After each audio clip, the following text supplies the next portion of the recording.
So hello dear students, welcome to this session of ICT Virtual Classroom. ICT Virtual Classroom के इस session में आप सभी का एक बार फिर से स्वागत है। मेरा नाम है Rajesh Chamola, teacher physics ICT virtual classroom Dehradun से।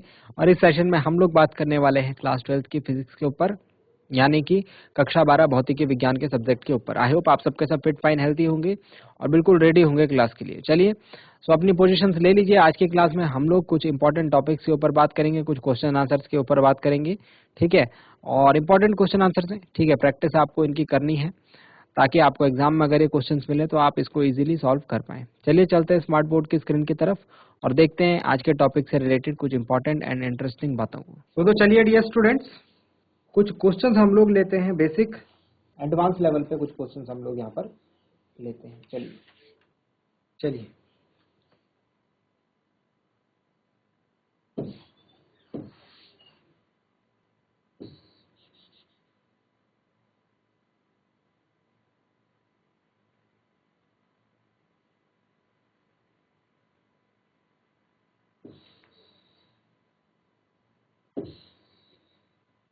इस संयोजन का तुल्य प्रतिरोध,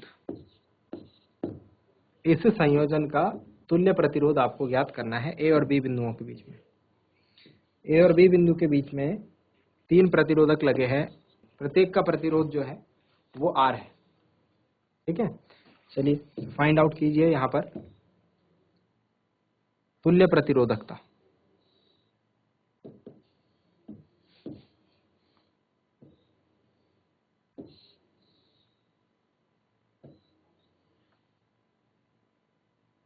कर सकते हैं, एक बार ट्राई कीजिए, और इसका आंसर बताइए। चलिए तो इसका आंसर मैं आपको बता देता हूं। इसका तुल्य प्रतिरोधक जो आएगा वो आएगा RE is equal to R/3। RE is equal to R/3, यह आएगा इसका आंसर। चलिए ट्राई कीजिए, कोशिश कीजिए इसे करने की, साथ ही साथ हम भी इसे सॉल्व करते हैं।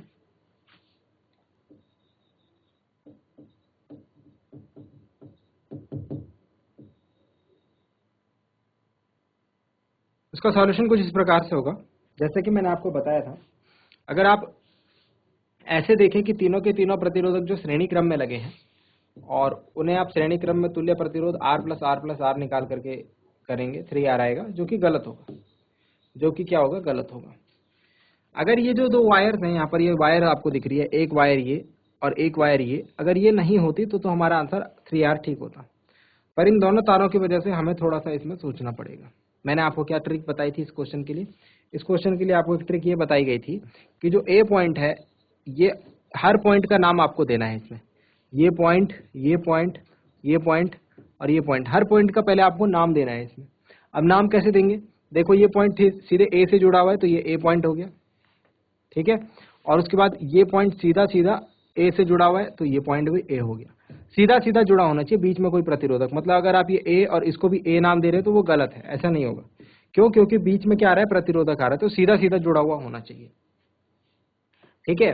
ऐसे ही देखो, ये वाला पॉइंट जो है सीधे सीधे बी से जुड़ा हुआ है तो इसका नाम भी बी, और ये यहाँ से ये वाला पॉइंट भी सीधा सीधा इससे जुड़ा हुआ है तो दैट मीन्स ये भी बी। हमको सारे पॉइंट्स को नाम देना होता है पहले पार्ट में, ठीक है। नाम दे दिया। अब उसके बाद क्या करेंगे? उसके बाद एक और परिपथ यहाँ पर बनाएंगे, एक और सर्किट यहाँ पर बनाएंगे। देखो 2 पॉइंट्स हैं, ए और B, A point and B point. सबसे पहले ए और बी के बीच में एक ये प्रतिरोध मुझे दिख रहा है, चलिए पहले इसको बनाते हैं यहाँ पर, ठीक। उसके बाद ए और बी के बीच में एक और ये प्रतिरोध दिख रहा है मुझे, देखो ए और बी के बीच में है ना। चलिए इसको भी बनाते हैं। तो पहले ये वाला हो गया, फिर ये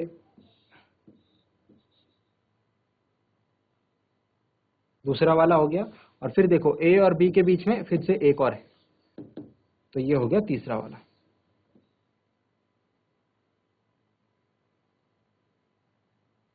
ठीक है। 3 प्रतिरोध यहां पर हमको जुड़े हुए दिख गए। बस अब इसकी तुल्य धारिता तो निकाल सकते हैं ना आप। क्यों? क्योंकि जो तीनों प्रतिरोधक हैं उनका जो प्रतिरोध है वो है R, ठीक है। तो आप लिखेंगे अतः संयोजन की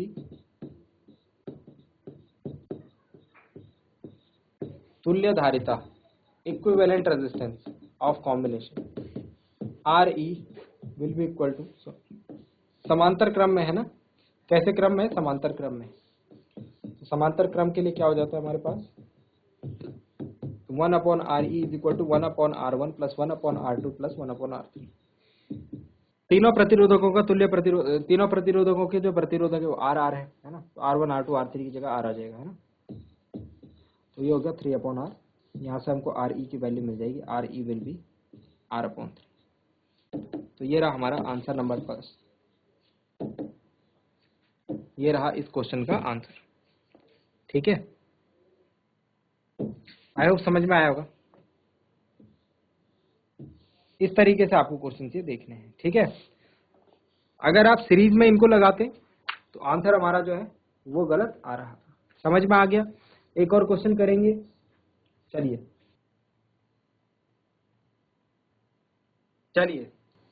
नेक्स्ट क्वेश्चन पर चलते हैं। ऐसे एक और परिपथ आपके सामने बना रहा हूं, इसे कॉपी में ड्रॉ कीजिए।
तो ये सर्किट डायग्राम है, दिख पा रहा है आपको। तो इसमें कितने प्रतिरोधक लगे हैं, 1 2 3 4 5 6 7 8। ठीक है, सबका जो प्रतिरोध दे रखा है हमें, रेजिस्टेंस की वैल्यू सबके कैपिटल आर है।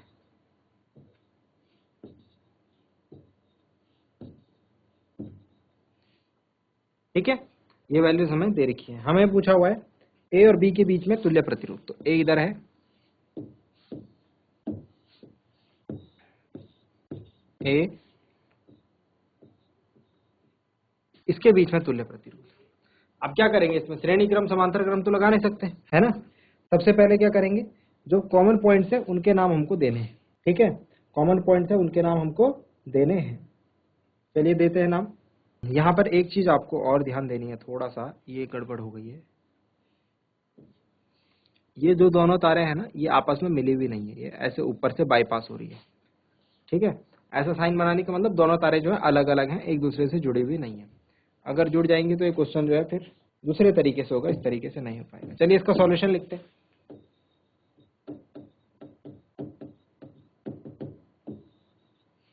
सॉल्यूशन में हम देख सकते हैं, सबसे पहले हमको क्या करना है, पॉइंट्स देख लो। एक पॉइंट ये हो गया, ये हो गया, ये हो गया, ये हो गया। और तो नहीं आ रहा ना कई पॉइंट, बीच में तो पॉइंट है ही नहीं क्योंकि दोनों तारे अलग अलग है ना।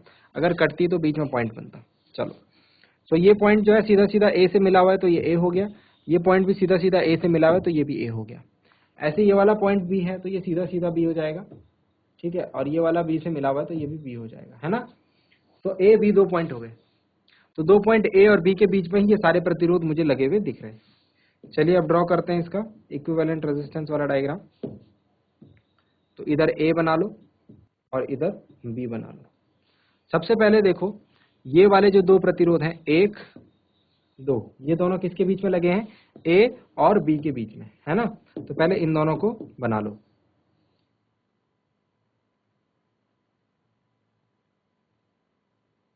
ठीक हो गया। चलो नेक्स्ट जो है, ये वाले हो गए। फिर उसके बाद ये वाले देखो, 1 दो किस किस के बीच में लगे हैं? ए और बी के बीच में। तो आपकी बार इन दोनों को बना लो।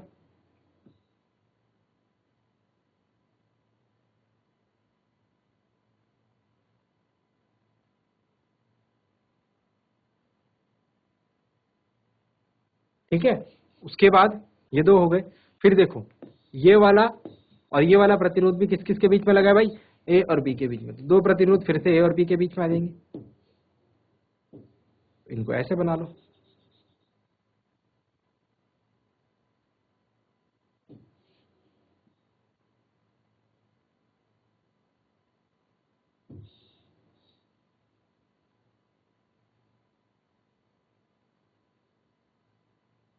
ठीक है, एंड एट लास्ट ये वाले जो दो प्रतिरोध हैं और रह गए हैं, दो कौन से रह गए हैं? ये लास्ट वाले दो, ये और ये वाला। तो ये भी किस किस के बीच में? ए और बी के बीच में। दैट मीन्स कि इनको भी बना दो।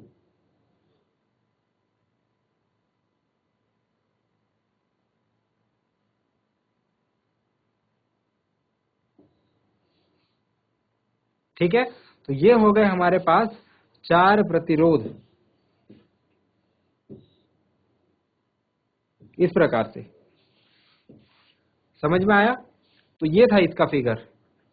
अब इसको बना सकते हैं। ये देखो ये सबके सब आर आर है, ये भी आर, ये भी आर, ये भी आर, ये भी आर। अब ये जो आर आर हर सीरीज में लगे हैं, हर लाइन में लगे हैं, ये कैसे हैं? श्रेणी क्रम में। तो मैं इनको मिटा करके 2R लिख सकता हूं, क्योंकि श्रेणी क्रम में जो तुल्य प्रतिरोध होता है वो जुड़ जाता है। तो R प्लस आर कितना हो जाएगा? 2R। तो सब जगह क्या हो जाएगा? सब जगह दो दो प्रतिरोध जुड़े हैं श्रेणी क्रम में, तो सब जगह क्या हो जाएगा भाई? 2R 2R 2R हो गया। अब ये चारों 2R जो हैं ये कैसे समांतर क्रम में है? तो आप लिखेंगे इसमें चूंकि 2R के चारों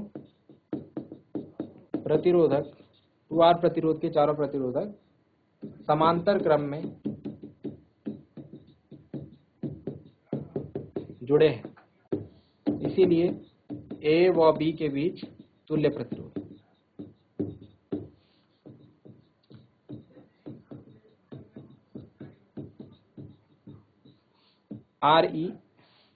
समांतर क्रम में कैसे निकालते हैं?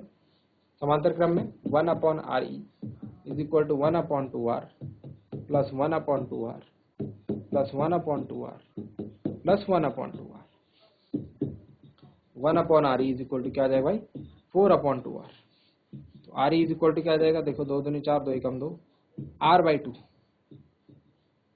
कितना हो जाएगा? R/2। RE is equal to R/2। So it will be our answer. इस आंसर को मैच कर लीजिए। तो ये हमारे इस क्वेश्चन का आंसर। समझ में आया? अब आप समझ पा रहे होंगे क्वेश्चंस को किस प्रकार से करना है। ठीक है, एक क्वेश्चन और ले लेते हैं। देखिए क्वेश्चन, देखिए क्वेश्चन कुछ इस प्रकार से है। अब की बार थोड़ा सा डिफरेंट क्वेश्चन आपके सामने रख रहा हूं। ठीक है, थोड़ा सा कंफ्यूजन होगी आपको, बट हो जाएगा। ठीक है,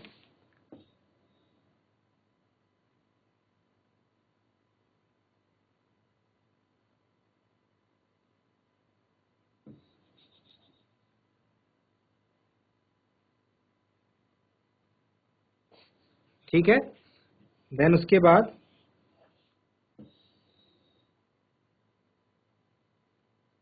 ये कुछ ऐसा है,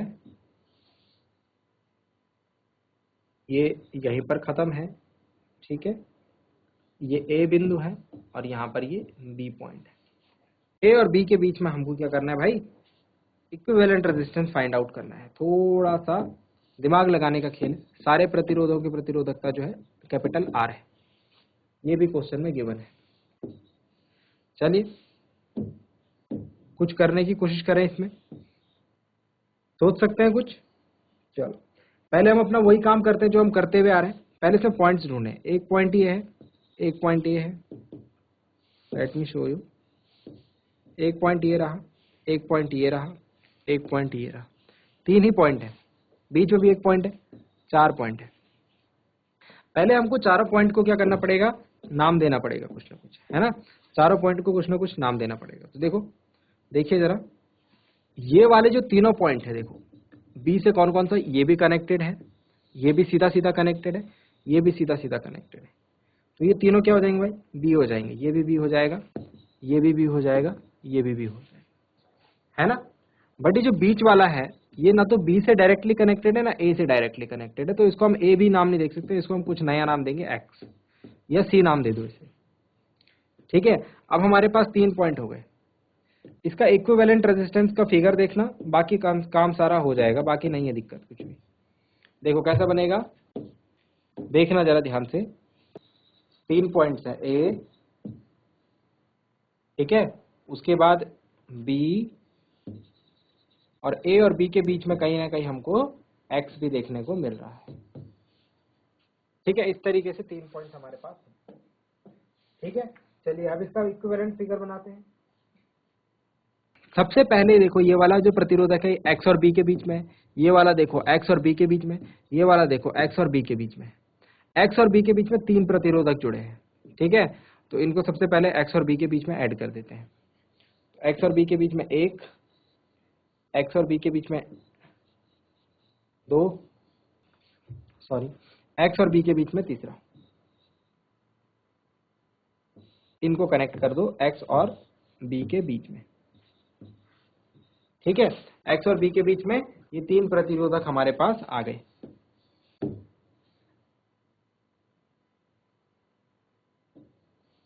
समझ में आ गई बात, इस तरीके से। अब बाकी बचे कितने, बचे कितने प्रतिरोधक, एक बच गया ये वाला। तो ये किस किस के बीच में है, ए और एक्स के बीच में। तो इसे हम ए और एक्स के बीच में लगा देते हैं। ये बन गया हमारा डायग्राम। सबकी प्रतिरोधकता कितना है, आर आर आर आर। तो देखो सिंपल से अब हमारा क्वेश्चन हो चुका है फाइनली। ये जो पूरा परिपथ आपको दिख रहा है, इसका प्रतिरोध निकाल लिया पहले, है ना। तो इसको मैं बोल रहा हूँ सपोज R1। ये जो पूरा संयोजन दिख रहा है आपको, इसका निकालेंगे तो ये दिख रहा है R1। तो 1/R1 is equal to 1/R plus 1/R plus 1/R। कितना हो जाएगा भाई, 1/R1 is equal to 3/R। R1 is equal to आ जाएगा R/3। एक शॉर्टकट भी बता देता हूँ आपको, एक शॉर्टकट तरीका भी बता देता हूँ। ये तो हो गया वैसे वाला तरीका। अगर आपको ऐसे दिखे समांतर क्रम में जो प्रतिरोधक जुड़े हैं उनकी जो प्रतिरोधकता है वो समान है, सबका प्रतिरोध समान है, तो आप सीधा सीधा उसके प्रतिरोध को जितने प्रतिरोध हैं उसकी संख्या से डिवाइड कर दो।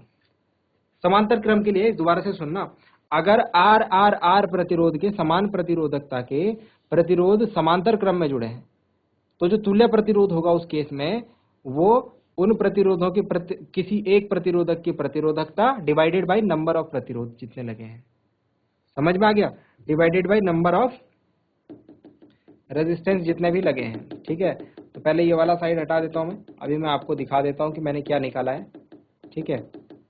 यहां से देख लेंगे तो हमने ये वाला पार्ट निकाला है, ये आया है R1 is equal to R/3, ठीक है।